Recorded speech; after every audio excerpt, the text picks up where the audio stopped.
Hello and welcome. You're watching To The Point. If there's a word to describe the situation in Chennai, then it must be catastrophe. The city has experienced the heaviest rainfall in 100 years with over 37 centimeters in just 24 hours. Consequently, parts of Chennai are literally underwater. The scenes on television are not just horrifying, but deeply disturbing. They raise critical questions that we shall try and answer tonight. What is the present situation and what is the mood of the city? How much worse could things become before they start to improve? How effectively are the authorities handling the situation? And what are the areas of priority as they prepare for days of continuing rain, floods and crisis? Joining me now, a panel of experts and journalists who hopefully will give you a credible and reliable picture. They are former Cabinet Secretary T.S.R. Subramaniam, the Director General of the Meteorological Department, L.S. Rathore, the former Vice Chairman of the National Disaster Management Authority, Shashidhar Reddy, the Editor of Business Line, Mukund Padmanabhan, and India Today TV's South India Editor, T.S. Sudhir. Mukund Padmanabhan, you're in Chennai, and I want to start with you. What is the situation in that city as we go on air?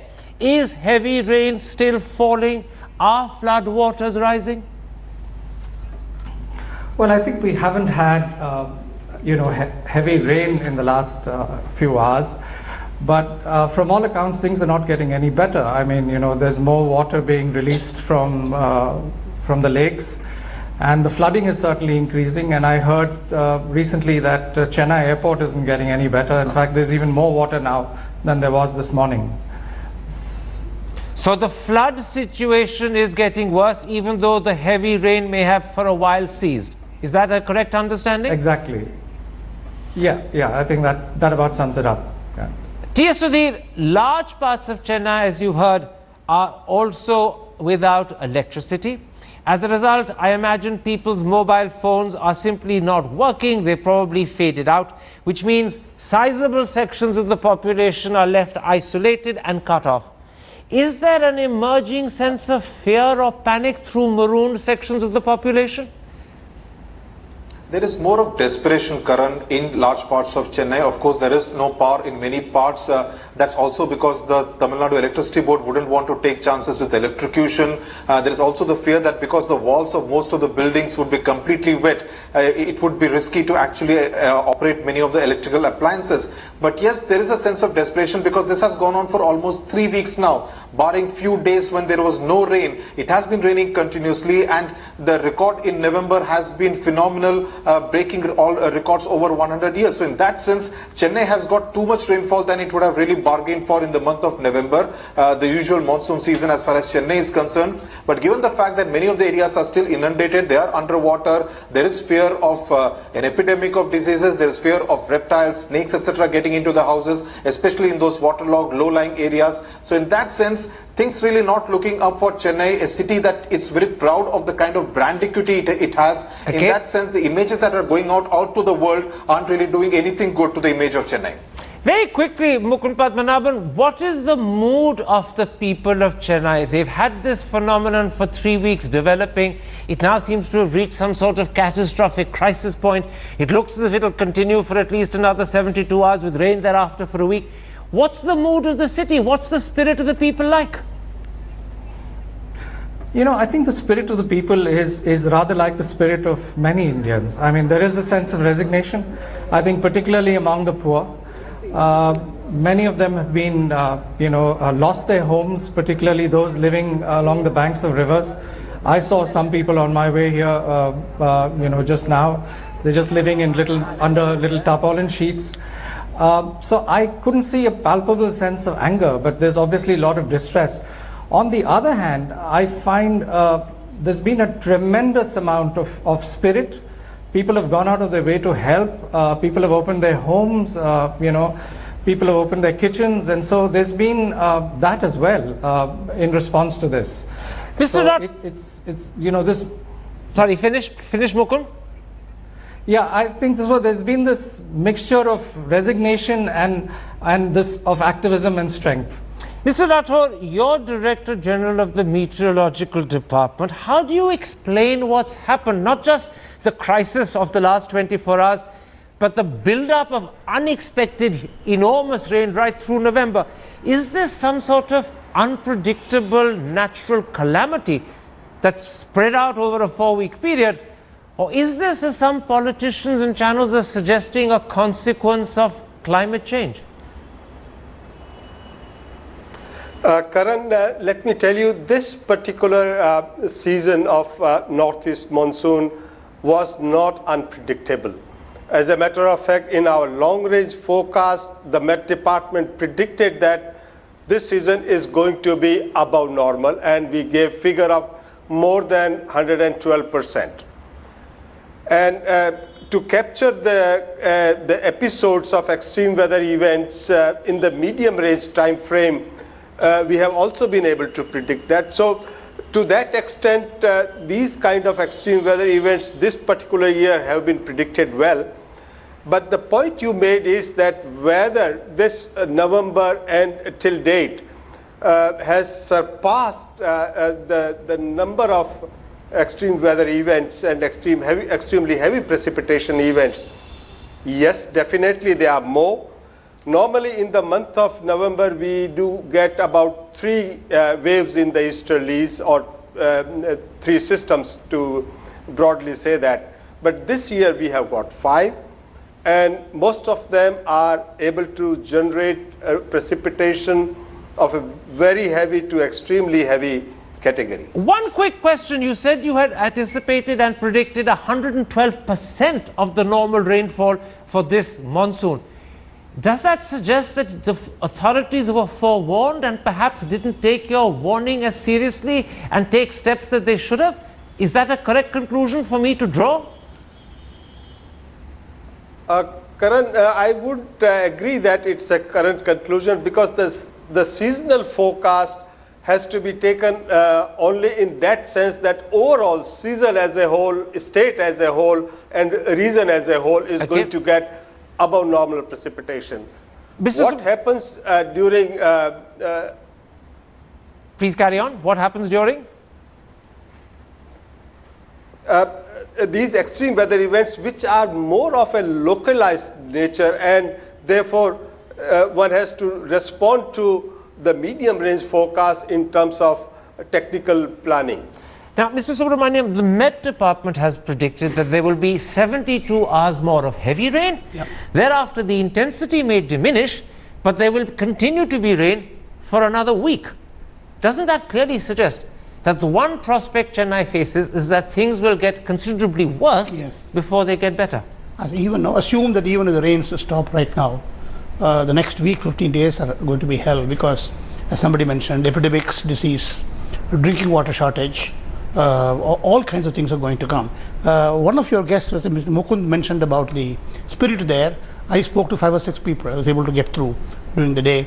I fully endorse what he has said. There's a lot of, no anger, but there's a lot of unhappiness, a lot of distress, but there's a huge spirit saying we will get through this kind of a thing. And people who want to help others, this is the thing that, this is the impression that I had after speaking to a number of people. You know, I want to go through all the things that the government and the authorities have to prepare to tackle one by one, but I'll come to that in a moment's time. First, I want to ask you, is the consequence of the fact that things will get a lot worse before they get better also this, that both the people and the administration have to grit their teeth for the next few days? They would, but tempers will rise whatever happens in the next week, 15 days time. So keeping a curb on emotions is important at this point. And the anger against the system, and don't forget that the system can only do, this is last ditch operation, the damage has been done, and so therefore it's not going to be easy for whatever they do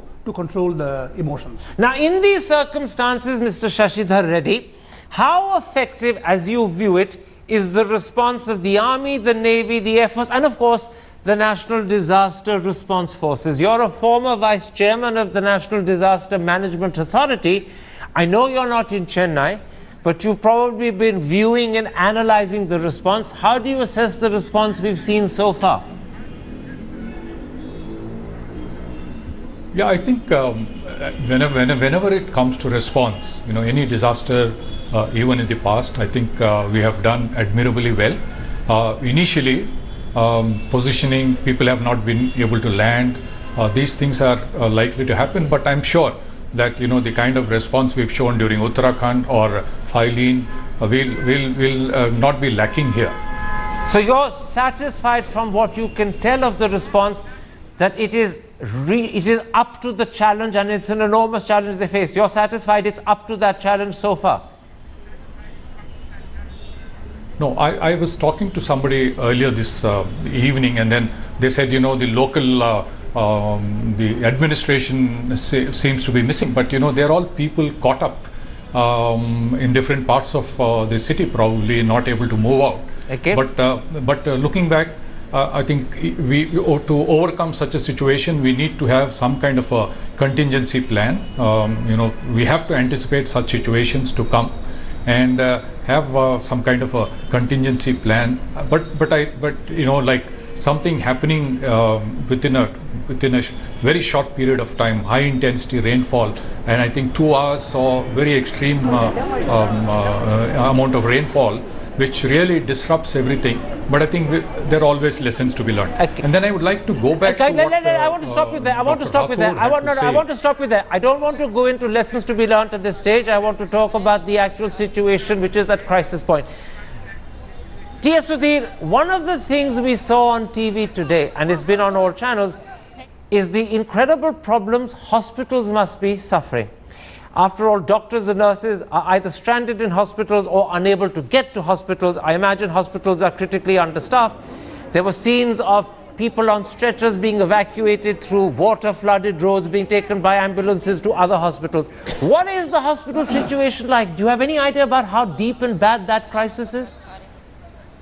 Well, the hospitals in many areas, Karan, were submerged, and that is what caused the major crisis, because the nurses, the paramedical staff, and in some cases even the doctors were not really able to get to those hospitals. And because many of the patients were being admitted, they were having to be either shifted to other hospitals or probably some better hospitals. And in many cases, the patients, and we have been receiving a lot of messages on Twitter, on different other forms of social media, and as mails about pregnant women being stranded in many areas and not really being able to be sent to taken to some kind of private clinic or some hospital. So those are some of the cases which are coming, and the hospitals not really being able to cope with this extra rush which is coming in, given the fact that their infrastructure itself is being stretched, and given the fact that water has entered many of those areas, especially on the ground floor. That is causing some more problem for the hospital administration to ensure that they are able to ensure that the patients are taken care of in the best possible manner. And very quickly, there aren't other hospitals that they can be moved to, because I imagine all hospitals in the city suffer from the same problem at the same time.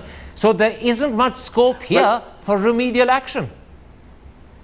Well, more than that, it is a traffic problem, because the traffic in Chennai has gone for a 6. It's extremely difficult to go from point A to point B in the normal time, because there are places where cars and buses have broken down. There is waterlogging even on the main roads of Chennai, making it extremely difficult to actually navigate through even the main areas of Chennai. That is causing a lot of problem for the people. And as Mukund was pointing out, the spirit of Chennai, surprise such anger on the streets of Chennai, which you would normally expect, given the fact that it's been 3 weeks of this kind of torrential rains and waterlogging in many parts of the city. Mukund Padmanabhan, without doubt, it's a blessing, and Chennai must be applauded for its spirit and the fact that there isn't much anger. But something that the people of Chennai will be facing, and maybe they'll face this in an exaggerated and exacerbated way in the days to come, is food shortages and water shortages. How serious is the food and water problem that stares the city in the face? I think the really big problem is going to be the water shortage out of the two. And I'm not sure how this is going to be fixed. I mean, if the meteorological predictions are right, this is going to be, I think, possibly the worst catastrophe this city has faced, at least in my living memory. Or any city perhaps in this India, at least from rain. It's absolutely unprecedented, in other words. It's unprecedented. I've never seen anything like this. And I'm really not sure. I mean, you talk to the army and so on. I think it's still very early days to judge, how effectively and how far they've got till now because of the difficulties. But unless we have a really, unless we have a really coordinated. Yeah, unless you have a really coordinated, carry on. effort, things are going to be really bad. I mean, the real dimensions of this tragedy are going to reveal itself.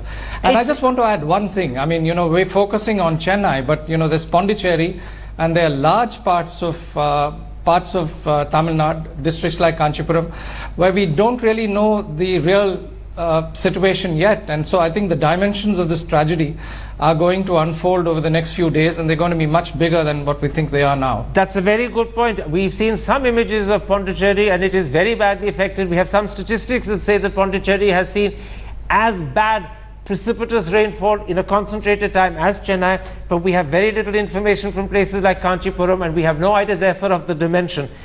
That leads me to the point that Mukund raised, the need for coordinated, well-thought contingency action, both now and over the next few days. Now, you have been a former cabinet secretary, you organize these sort of things. At this moment, is the first priority evacuating people from flood-prone areas? Obviously, I mean, that's obvious. The immediate priority also is to plan for the next few days. See what are the kinds of things required. I think medicines, antibiotics, whole range of things. Food, water was discussed. Then restore electricity as soon as possible, restore the telephonic connection. I think all of these will be part of the game. But it is a losing game for the next few days, because you can't really make contingency planning in a crisis. You do it in advance. When the crisis actually comes, you can only handle with whatever you have. So in other words, it's an ad hoc response now. It has to be. I mean, there's no way you can now plan at this stage. You only have to perform to the best of the ability of the system available here. Yes, from rest of India, I think we can focus help and assistance there, but there are limits to that in the immediate future. Let me put it like this, Mr. Rathore. One of the factors the government has to take in mind when it does its contingency planning, to the extent to which in a crisis they can, is the advice they get from you about how they should respond, because you have some idea what the weather is going to do over the next 3-4 days. What advice do you give them in terms of contingency planning? Should they be concentrating not just on evacuation, but also ensuring food, medicine, guarding against infection? What's your advice to them as the Director General of the Meteorological Department? As the rain is likely to continue, and that the relief which now Chennai is experiencing is only transient, because even now there is a huge cloud mass north of Chennai and also south of Chennai. So, and it is a dynamic feature, so it might happen that tomorrow there may be again rainfall over the areas where we are now facing the problem. But the rainfall is going to be widespread, and also the coastal districts are more vulnerable. Even when we see the statistics of the current rainfall now, it is the coast Can I interrupt?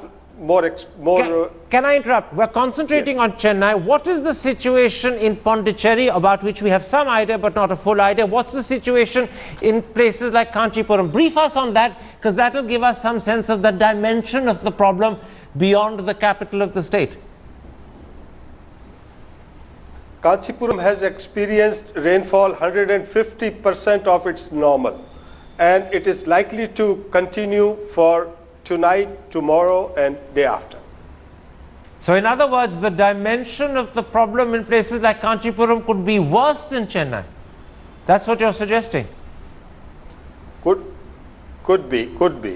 Mr. Reddy. And also now subsequently the Yes, finish. interior parts, particularly the hilly districts of Nilgiris or the Kodaikanal hills, or because now the accentuated convection would also be playing a role to increase the rainfall over those regions as well. So in other words, local factors will actually exacerbate the situation over the next few days. That's what you're saying?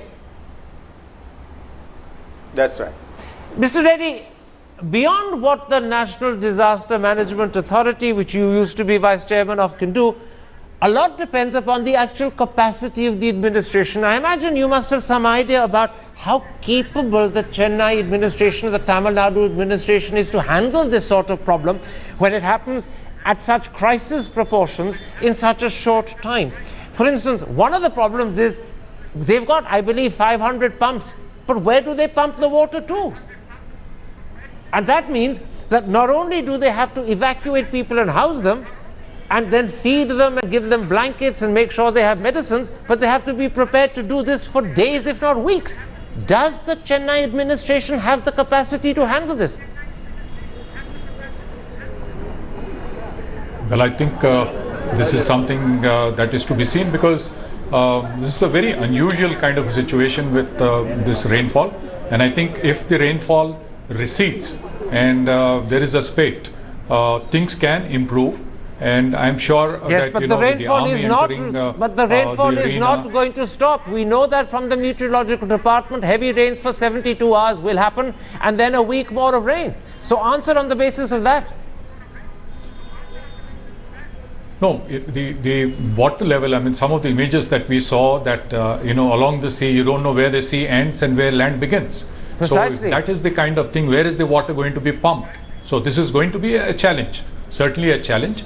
And we'll have to really wait and watch. But, we need to get resources from outside. But unless the water recedes, there is no way that water can be pumped out. You've heard Mr. Reddy say that the resources from outside are essential, not just for pumping out the water, which simply is not receding, but also, I imagine, in terms of food, in terms of medicine, in terms of flying in medical equipment, medical staff, medical doctors and nurses. How effectively can the centre help? And how quickly can the Army, Navy, Air Force send in their people? I think that compared to the situation, say, 20-25 years back, the system is now much better organized than before. So I think they will be able to marshal. I believe the Cabinet Secretary already had the meeting yesterday, coordination meeting today. I believe a number of agencies have come in now.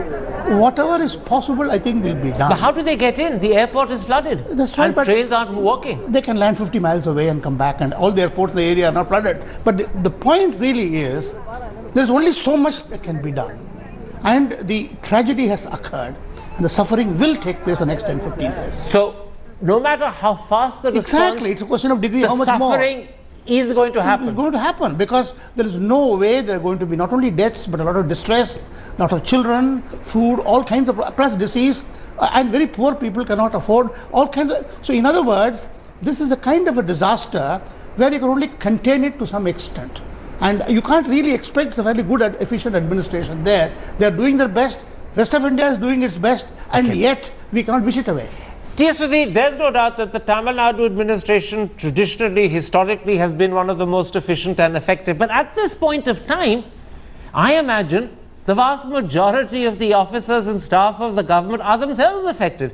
They're either stuck at home and unable to come to work, or they're stuck at work unable to go home. Their families are suffering. We even saw the Chief Minister in waist-deep water today trying to carry out inspections. How able is the government in these circumstances to perform? Also, don't forget the fact, Karan, that it has really been stretched. The fact that it has been raining so heavily for the last 3 weeks, several areas of Chennai, not just Chennai, Kadalur district, Kanchipuram, Vellore, and also Puducherry have been flooded for the last 3 weeks. In that sense, the administration has been doing precious little except focusing on relief measures, focusing on shifting people to relief shelters, focusing on ensuring that much of this water is actually pumped out. And that has really stressed the administration. So even if they really do their best, it's really not seen as good enough. In fact, yesterday evening, most of the roads in Chennai were completely inundated, waterlogged, and there was traffic jams. People were not able to reach the airport. People who had landed at the airport were not able to get out. Can I interrupt? Given that this crisis has been happening and building for the last 3 weeks, and the administration has been battling it, do we also have a further problem? Is this now an exhausted administration suddenly having to tackle a problem that's overnight become a crisis?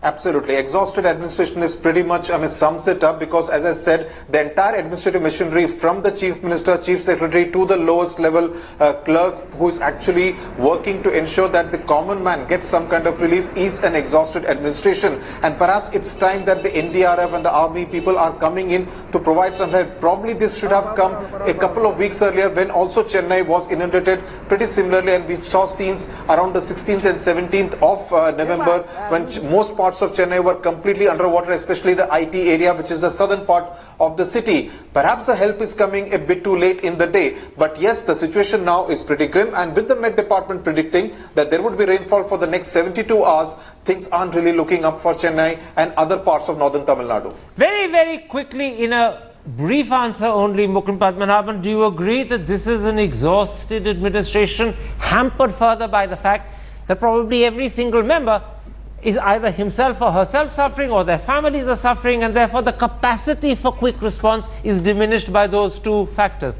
A quick answer before I take a break. Yeah, I think you're absolutely right, Karan. I think the capacity for response has been hampered by the very scale of the problem. I'm not sure whether the administration is exhausted, but it's certainly a little helpless at the moment. Which means, and I'm going to ask you for a quick answer, that the reliance on the centre, the army, the navy, the air force is that much greater now. Yes, but even they can do only that much. I mean, whatever has to be done, there has been locally. It's a question of local mobility, local resources. So certainly all outside forces have to jump in now. But I'm saying the problem is there, it can't be wished away. You're really suggesting a very gloomy, grim picture. Well, it is bad. People have suffered. We're going to take a break at that point. When we come back, we're going to ask two critical questions. Electricity, how quickly can it be restored, or would too fast and hasty restoration itself be a risk, given not just continuing rain, but the city is flooded? And more importantly, what steps are needed to ensure disease and infection doesn't spread and we don't have the threat of epidemics? Those are two key concerns that we take up in part two. Join us for the second part of this critical discussion on a catastrophe that's hitting Chennai and looks as if it's going to get a lot worse before it starts getting better.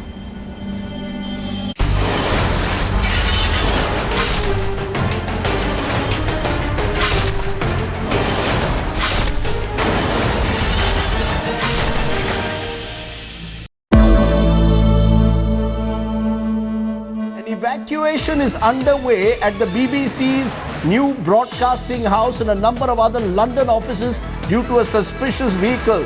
We're also being told of reports of hundreds of people